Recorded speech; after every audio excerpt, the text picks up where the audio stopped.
Today, our text is the Gospel of Luke, chapter 24, verses 13 through 35. It happened that very day, Easter Day, that two of the disciples were going to a village called Emmaus, about 7 miles from Jerusalem. Talking together as they went about all that had taken place. And while they were talking about these things and discussing them, Jesus came himself and went on their way with them. But their eyes were blinded, so they did not recognize him. "What is this that you're saying to each other as you walk along?" he asked. They stopped with sad looks on their faces, and one of them, whose name was Clopas, said to Jesus, "Are you staying by yourself in Jerusalem that you've not heard of the things that have happened the last few days?" "What things do you mean?" asked Jesus. "Why, about Jesus of Nazareth," they answered, "who in the eyes of God and all the people was a prophet, whose power was felt both in his words and his actions, and how the chief priests and our leading men gave him up to be sentenced to death and afterwards crucified him. And we had been hoping that he was the destined deliverer of Israel. Besides all this, it's now 3 days since these things occurred, and what's more, some of the women among us greatly astonished us. They went to the tomb at daybreak, and not finding the body of Jesus there, came and told us that they'd seen a vision of angels who told them he was alive." So some of our number went to the tomb and found everything just as the women said, but they didn't see Jesus. Jesus said to them, "Foolish, foolish people, slow to accept all the prophets have said. Isn't it true that the Christ was bound to undergo this suffering before entering into his glory?" And so, beginning with Moses and all the prophets, he explained to them how through all the scriptures the passages referred to himself. Approaching the village to which they were walking, Jesus appeared to be going on further. But they pressed him not to do so. "Stay with us," they said. "It's getting toward evening, and the sun is already low."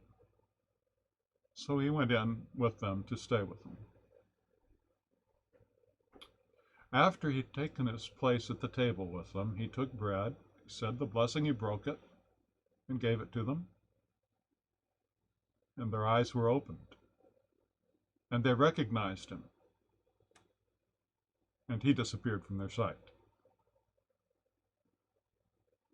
"How our hearts glowed," the disciples said to each other, while he was talking to us on the road, and when he explained the scriptures to us.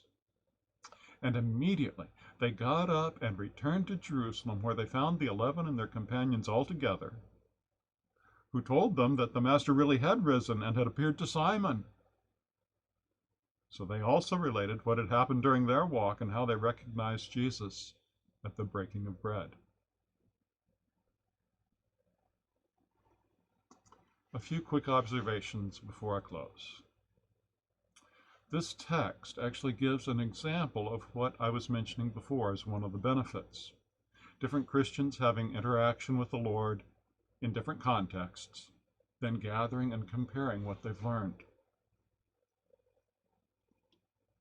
Another observation, we too can have encounters with the risen Lord and not recognize him in the moment, but only in retrospect.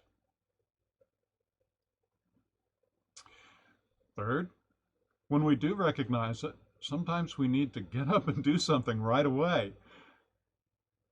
And fourth, sometimes the something we should first do is take counsel with other Christians rather than immediately going public. And 5, just because our experience is different from those of others, that doesn't make either of us wrong. Rather, those combined perspectives can give us a broader perspective. A few observations. Feel free to comment in the comment section below. What are some of the things you notice in the passage? Especially look at the questions, what does the text say about who Jesus is?